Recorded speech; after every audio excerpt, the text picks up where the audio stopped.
Hello and welcome to the Rocket VA podcast and YouTube channel. I'm so excited to have you here. For those of you who might not know me already, my name is Debbie Rocket. I'm a certified online business manager and I've been a virtual assistant mentor for the past 3 years.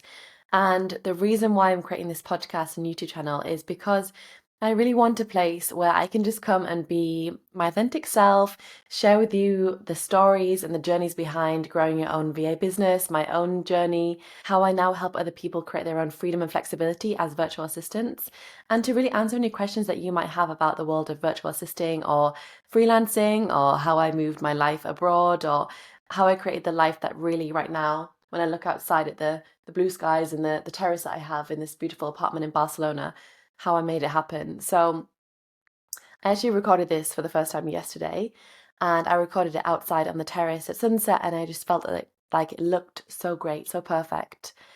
But then I realized the sound quality wasn't great because the microphone wasn't close enough to me. And I think this is something in life is like, even though something might look really good on the outside, it doesn't mean that it necessarily is good on the inside. And this is part of the reason why I also want to share with you about my journey to get here as a virtual assistant mentor and online business manager and helping other people do the same. It took me some time and it took me lots of hard work, and it took me the realization to really listen to my soul and listen to what didn't feel good inside. And I'll take you back right now. So I'm actually from the north of England. I'm born and bred in a small town called Darlington, and I lived there till I was 18. I went to school, went to college, then I went to Newcastle University, moved away just an hour from my hometown, and at that time it felt like really far. But then I moved back to my hometown after university and realized that everyone was starting to settle down with their partners, buy houses, and I was only 24 at that time, and I just didn't feel like it was the right time for me. So I decided to listen to myself, listen to the calling, and I moved to London. I got a job through a recruitment agency that actually found me an awesome job in one of the world's most prestigious private members clubs in the world. And I stayed there for 4 years. I was in their marketing team. I ended up being deputy communications manager, which was an amazing achievement for me. And I absolutely loved that job. It was like part of my most precious moments in my life, I think. And I made some best friends from London who now live all over the world. And it really helped grow me into the person that I am today. And then I also got another job in London at another private members club in their communications and sales team. And I think in that final year of living in London, so I'd been there, this is my 5th year, I realized that like deep down, something in my soul did not feel fulfilled, even though the life that I had from the outside looked amazing. I was, working in these really cool places. I was, walking past Pall Mall, plus Buckingham Palace to go to work. I was out every weekend. I was bottomless brunching, like literally a bottomless brunch. If you don't know what one is or you literally go to a brunch, you pay like £40 or something and you get unlimited Prosecco for 2 hours. Then you go dancing with your friends all afternoon. And honestly, that was like a hobby of mine. That was a pastime. And I was kind of known for it. And I had so much fun doing these bottomless brunches all around London. But by the end of the 5 years, and don't get me wrong, I didn't do this every weekend. I didn't do this. Oh, this wasn't the only thing that I did. I did have like hobbies and gym and friends and other things that were not Prosecco involved. But it did play a big part of my life. And by the end of it, 5 years in, I was like, what am I doing in life? Like, my soul didn't feel happy. It kind of felt like I was on an eternal hangover of like this rinse and repeat, going to work, going to the gym, going out every weekend again and again and again. And I was spending all my money, I wasn't saving it. And I really wanted to do things like travel, and I really wanted some freedom. And I just wanted change, but I just didn't know how I was going to get it. And so from the outside, this whole life looked great, but deep down, I just knew. Like when I was going to work every day, I was like, "This is this it? Is this really it?" Like I know that this should feel good to someone, and I'm sure it does feel good to someone, but right now, it doesn't feel good to me. So I actually decided to leave that whole life. Literally after 5 years, I packed up my flat that I was living with, friends. I packed up my job. I, left my really close, amazing group of friends in London. That was really, really tough because, when you live away from your family, your friends become like family. But I just knew deep down that something else was calling. I didn't know what it was though. So at the time, I just also started a network marketing company. So if you don't know what network marketing is a way to create a passive income. So what you can do is there's many different network marketing companies out there. Lots of them have bad reps. People call them pyramid schemes, but actually if you're working with a good one, they're really reputable. And honestly, I had a great experience with mine. But the fact of the matter is I didn't get to where I wanted to be because I did it for 3 years, which I'll talk to you about later. But the initial intention was to create some freedoms and passive income and to help other people do the same. So I started this network marketing company, this business, and it started to grow. And then I started to get into personal development. The first ever book that I read about spirituality and personal development was Gabrielle Bernstein's The Universe Has Your Back. And honestly, that book to this day has transformed the trajectory of my life. It has given me so many lessons, so many meanings. And I remember reading a passage that said, there is no one in your life that's going to come and save you. The person that you look at the mirror at is the person that's going to save you. And I think I just subconsciously been thinking my whole life that like someone was going to come and save me. And I think to be really honest, in that time I was thinking that I was going to marry someone. I was 28. I was like, I'm going to get married soon. I'm going to, go have babies, go live in Surrey. And it's okay. I don't need to worry too much about my own path. Like, I can kind of like tag on to someone else's and we're going to build a great life together. And yes, that's part of what I want in my life. But unless I become the person that I really truly want to be, unless I have the values and the attributes, and unless I'm doing the do and actually saving myself, I really don't believe that someone else is going to save you for you. And so, 28 years old, I left my 5 years of life in London, and it honestly was so tough, but one of the best things I did because it kind of pushed me in this trajectory to where I am now. So the next step after those 5 years in London was I moved back to my hometown for what was meant to be 6 months, but I soon landed and thought, okay, maybe I can give this a try. Maybe this is where I'm meant to be. So I, looking back rather stupidly, got an Audi A1. I got it on finance, so it's paid monthly because I was like, I could just come back from London. I want to have a nice car. I want to be driving. I want to be settled down. I want to, put my roots down here and look good doing it. Going back to that looking good thing, not thinking about what's inside. And so, yeah, I got this job working for a guy I used to go to college with. And honestly, he'd grown a great business, like amazing business. But for me, that role, that marketing job, again, just like literally killed my soul. I remember just going to work every day thinking, this can't be it. And, even someone said to me, Debs, why don't you just stay here and marry a rich guy in this nice area in Wynyard and settle down here. And I just thought, that is not my life. Like someone else's life, yeah, but for me, it's not going to be enough. It's not going to be enough. And this was when I had handed in my notice in this job after 6 months because I decided I wanted to travel to Australia. So I had my 1 year working visa, and literally a month before the visa ended and I had to go, my beautiful dad had a heart attack. And we'd been through quite a lot in the family that past year because we'd had some really traumatic experiences, and which really pulled us together and really reinforced the importance of family for me. But there were really hard times, and when my dad had that heart attack, there was moments where it literally was like life and death. Like he was, I think they had to give him like 7 pints of blood, and we saw him in the hospital. He was like so pale. He was there for about 6 weeks, I think. And in this time, there was like absolutely no way that I could go to Australia in that time and leave my family. My sister was a nurse; she was working full time. My mum couldn't drive. My sister had a 2 year old daughter who needed looking after, picking up from nursery. So, of course, I wanted to do this and help my family and be there for them. I'm so grateful that I was. And also, I'm so grateful for this period of time because if I had just gone to Australia, and I probably would have been in a job there and living a different life. But right now I'm not.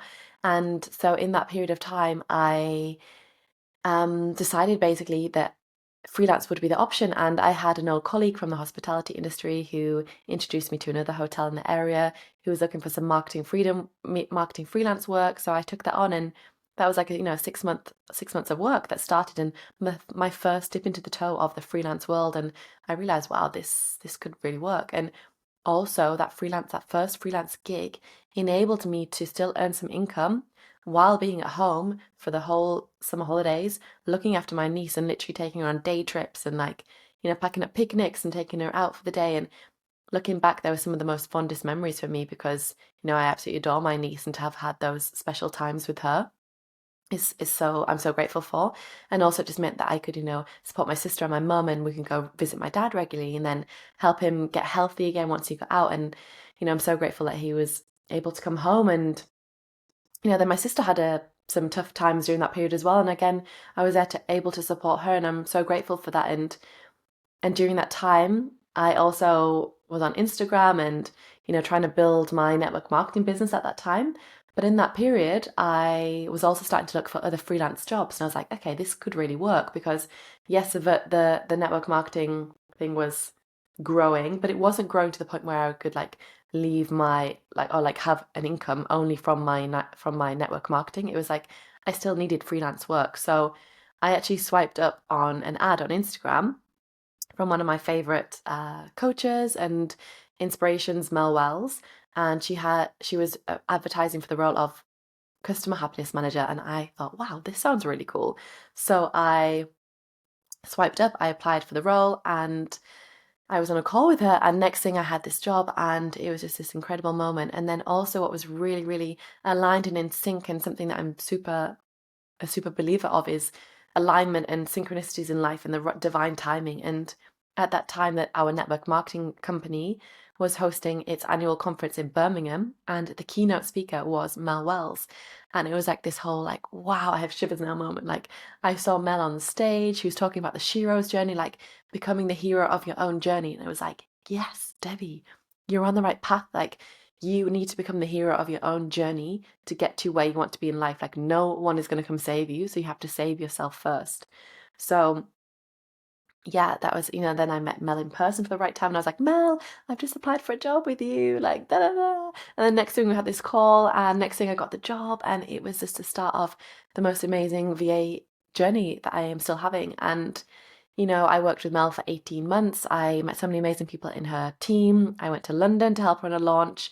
And I also went to Bali to be with her and her team on a team retreat, which was just incredible.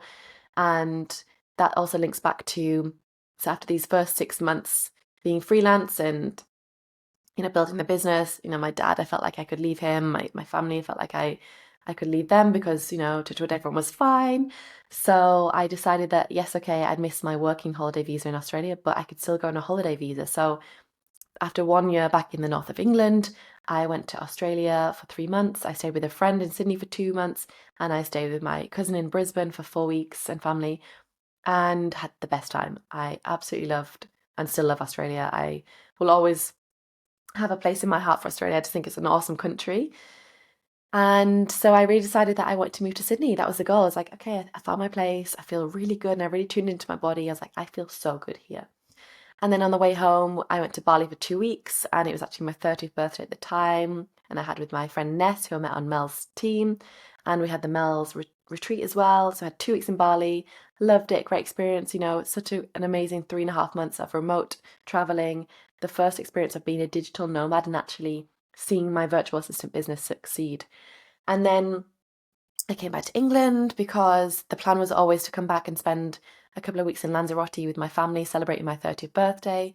So we got there, went to Lanzarote 1 week in, and all of a sudden, shutters go down, TV's on, like news is on, police are in town because COVID has hit and everything has shut down. The world is shutting down, and we were like, what is happening? But I never did think what would come in that following year. I mean, none of us did. So we were thankfully in this beautiful villa in Lanzarote. We just did a big food shop, and we stayed there for the final week.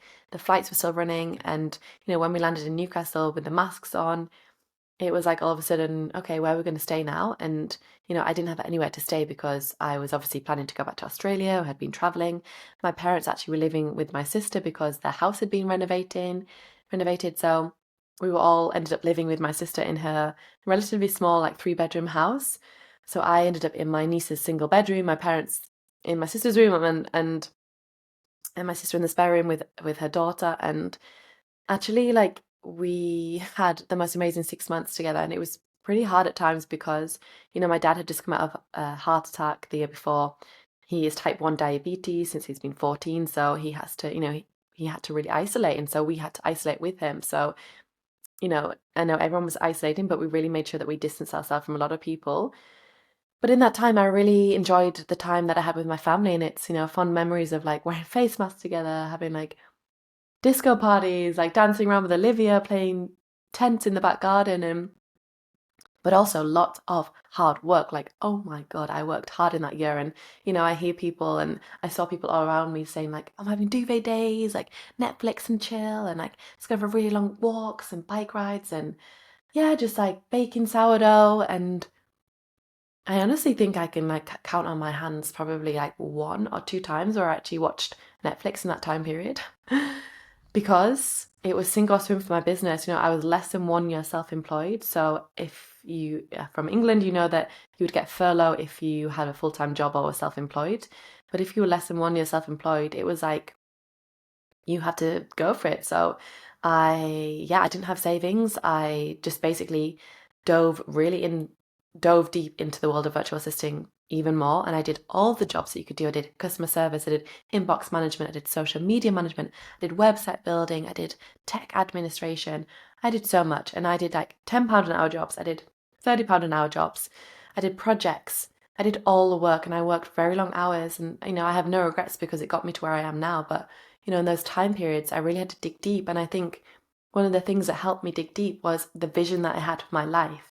And the vision that I had for my life is like looking out my window now to blue skies and a terrace and having the opportunities to help other people have the freedom and flexibility that I so once desired. And that's, why I created my network marketing business, was because I wanted to help people create freedom in their lives.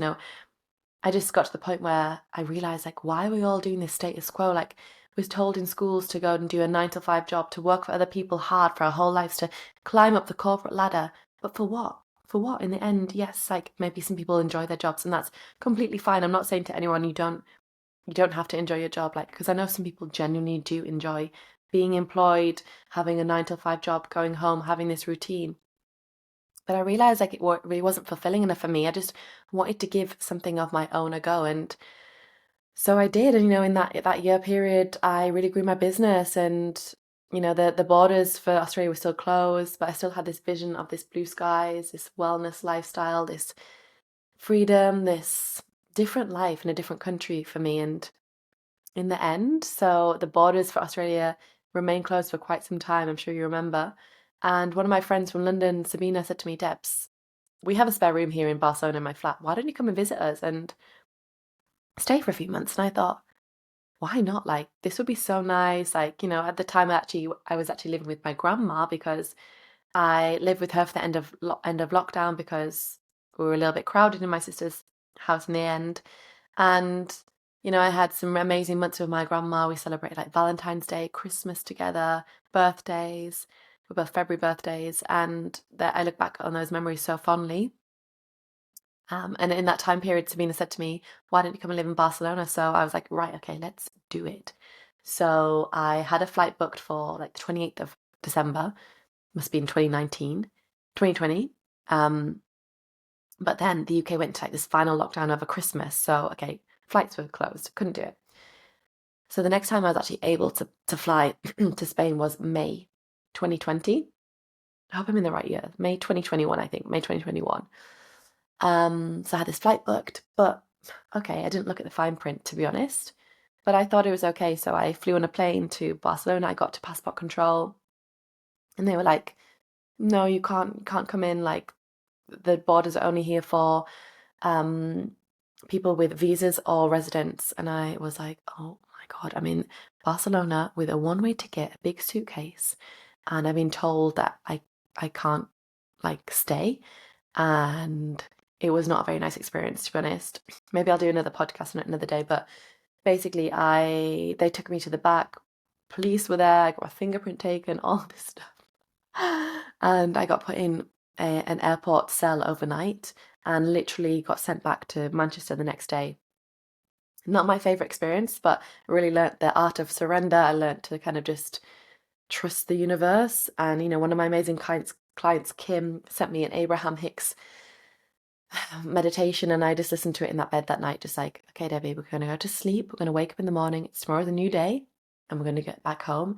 And right now, you feel like you don't ever want to travel again or want to come back, but we're going to see how we feel. I'm going to trust the process. So literally went back to England and had to quarantine for like 14 days because Spain was on the orange list, and oh my God, my dad was high risk, so you couldn't really write about it, and I spent about 500 euros, I think, getting like the COVID tests and getting the early release and getting home. But I got home in the end, and my amazing friend Maria went to the police in Spain for me and got this letter that I needed to say that needed to be in Spain and was going to stay with her. And I'm so grateful to her and Sabina for helping me in this process. And yeah, then like a month later, I somehow summed up the will to get on a plane again.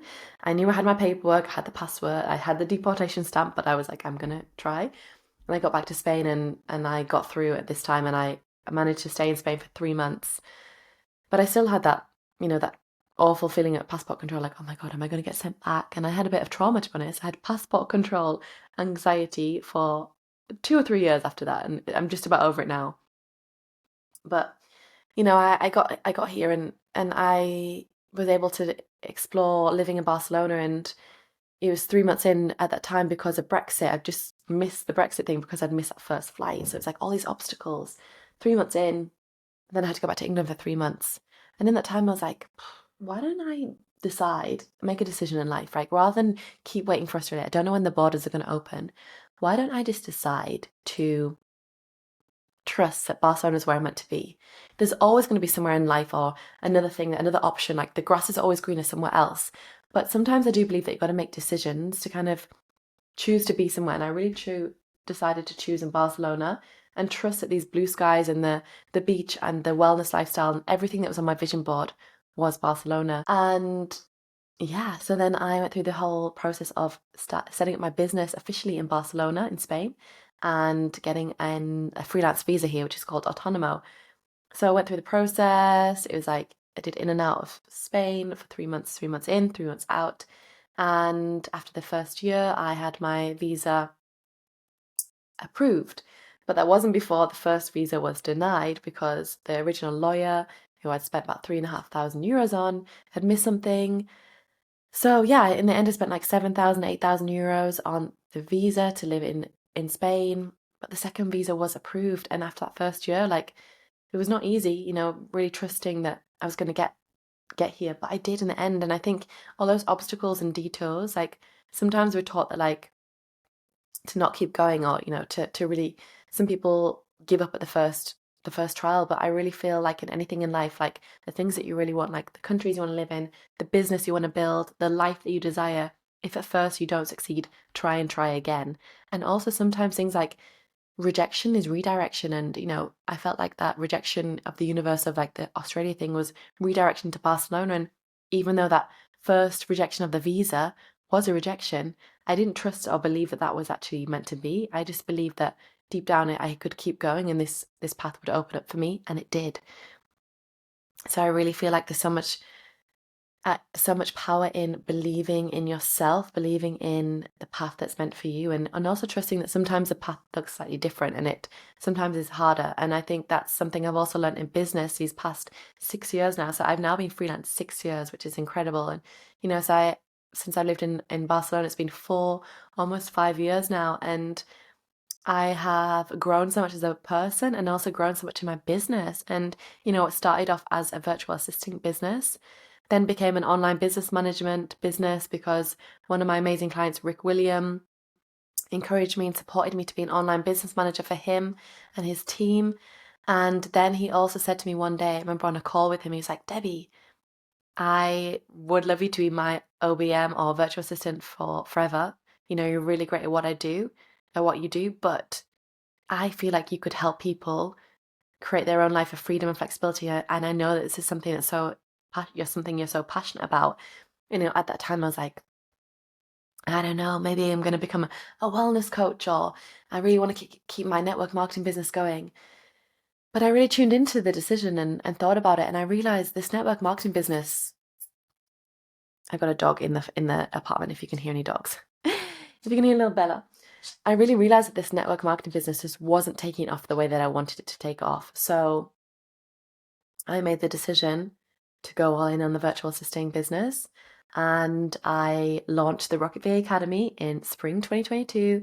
It was a way to help other people from all walks of life understand how to become a virtual assistant, understand the skill set, the tools, the knowledge that you need, get the support, get the community, get the guidance, have somewhere to ask questions. Be all of the things that I really would have loved at the beginning of my VA journey, because it would have helped propel me and avoid those £10 an hour jobs or doing everything the hard way. Having a framework of how to actually set up your own VA business and to get to the point and to get to the income where you want to be faster.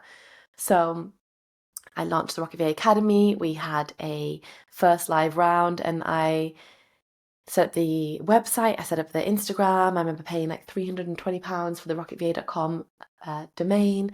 I set up the Instagram, and Rick and a couple of other clients, Kim Miller, shared it on their Instagram that I was launching this product, and I had 8 people join the live group. And wow, I was like, this is real, this is happening, people really want to do this. And I was so excited, and I still am. And we did the first round live, the first 2 rounds live, and so that was like every Wednesday evening at 8 p.m. we do the call. I create the modules, 12 modules. And even 2 of my sideline sisters in my network marketing business joined me. Actually, one was my upline, one was my sideline sister. They also saw the potential in the virtual assisting because they also weren't finding the success in network marketing that they wanted. And the sustainability and the calm nervous system and the security of some income coming in each month. So yeah, now actually Whitney, who was in our first ever alumni, is actually our Rocket VA community manager, and I'm so grateful to her as well, because she is also really continues to inspire me to grow the Rocket VA Academy. She is now a military spouse and a full-time virtual assistant. She's just moved to Cyprus, and she is literally building her business alongside being a full-time mum of 2 children, 2 amazing children, and is inspiring other women who are maybe military spouses as well, or wanting to move with their business to do the same. And I see men and women join the Rocket VA Academy and transform their lives, and to genuinely create the freedom that I really wanted to support them to do. And even my sister, who makes me emotional, but when her daughter was 2 years old, when her daughter was 1 year old, she had to go back to full-time nursing because she needed the income. She really needed the income at that time, and because of that, she had to miss out on dropping her daughter at nursery, some of the school plays. Like, she wasn't there as much as she wanted to be as a mum, because she had to work this full-time nursing job. And anyone who is a nurse, like, hats off to you. You are amazing people. Like, you save lives, but you work hard. Like, it's a hard vocation. And my sister got to the point about 18 months ago where she was like, I think I'm ready to try something new. And she'd seen me do my virtual assistant business. She'd seen the virtual assistant academy grow, and she'd seen people go from full-time jobs to become full-time virtual assistants, to create freedom in their lives. She's seen mums be able to drop their kids off at school, pick them up, go to school plays because they're virtual assistants and working in the pockets of time that they had. And she joined the Rocket VA Academy, and she now is a sold-out virtual assistant. She just had 5 weeks in France, traveling with her husband and her daughter and their dog, because she's a virtual assistant and has the freedom to do so. She's working on the road, and I'm so grateful that she was able to do that because she trusted in me and the Rocket VA Academy and this industry. So for me, I just feel like, this virtual assistant career has transformed my life, and now I get to see it transform so many other people in my life, and also people I've never met, people from Denmark, America, Canada. We've had people from England, and we're growing all around the world. And I'm so excited to support more people, because for me, this academy is a place where anyone can come and transform their lives and create the lifestyle of freedom that they desire. And it's a place where you're going to feel safe and supported. And if you really want to step outside of the status quo and like out this square box that so many people live in, it's like, this is the place to come in, because I feel like so many people are nervous to step outside the box. They're nervous to do something different, to look like they are giving up something good. But I just really believe, and it comes back to what I was saying in the beginning, something can look good on the outside, but if it doesn't feel good on the inside, then you're the only person that can change that. So I really hope that anyone listening to this just takes away that you are the person that can change your life, and it's a really brave thing to step away from what other people are doing, but your soul will know if it's the right decision for you. And if this is virtual assisting, then you're in the right place, because in this podcast, this YouTube channel, we're going to share so much about the world of virtual assisting, the industry itself, its growth, how it's transforming, how AI plays a part, how you can progress your career here, what kind of income you can earn, the skill set you can learn, the services you can offer, how you can grow your business, the kind of amazing clients you can work with. We're going to invite some of the clients that I've worked with. We're going to invite some alumni members. We're going to invite some guests from the world of business here. So this is going to be a place where you can really come and listen and know that you are in the right place, you're in the right space. And just to finish as well, I really feel like something that we hear a lot is, you become the sum of the five people that you surround yourself with. So if right now you're surrounded by people who are constantly complaining, constantly in a negative mindset, not feeling grateful for the life that they have, not having big dreams, then maybe you're surrounded by the wrong people, and you need to come somewhere like this where you're going to be supported, and where your big dreams and the things that you want to do in life are never going to be questioned. We're going to just say, how can we dream bigger, and how can we take steps to actually live this life? This is not a place where I'm going to come and say, manifest your best life. It's going to be, let's create your best life. Let's take proactive steps to create the life that you want. So I'm so excited to be here. And honestly, this whole podcast has been a thing that I've been thinking about for the past year. But one of my friends, Emma Walker, who has Pronunciation with Emma, an amazing YouTube channel, sat down with me last week and was like, Debbie, we've been talking about this for so long. Like, you should do the podcast and YouTube channel, because it's going to be a great way for you to connect with people and just to share more about your life and the way that it's transformed your life. And you never know who's going to be listening and who it might help. And I really hope that this helps someone out there today, whether it's to become a virtual assistant or to change your life in some way. Just trust that you have the power within. So I'm going to leave it here. We're going to have lots of episodes coming up in the coming weeks, coming months. And yeah, this is just your place to come and connect with us. So if you haven't connected with us on Instagram already, it's at rocketva_. We also have a free VA starter kit. It's rocketva.com/starter kit if you want to explore the world of virtual assisting. And in the meantime, I hope that you, or rather, my challenge for you this week is to do one thing to step outside of your comfort zone. And I want you to come and tell me what it is. So come and let me know on Instagram, email me hello@rocketva.com, or put it in the comments below. And yeah, just tune into what you want to do and just make a big, scary decision. I'm also going to do something this week that scares me. In fact, this has been scaring me because, like doing anything, I was like, oh my gosh, what do people from school think of me? What will people from Soho House think of me? What will people from my hometown, from Barcelona, from my past life, what will everyone think of me?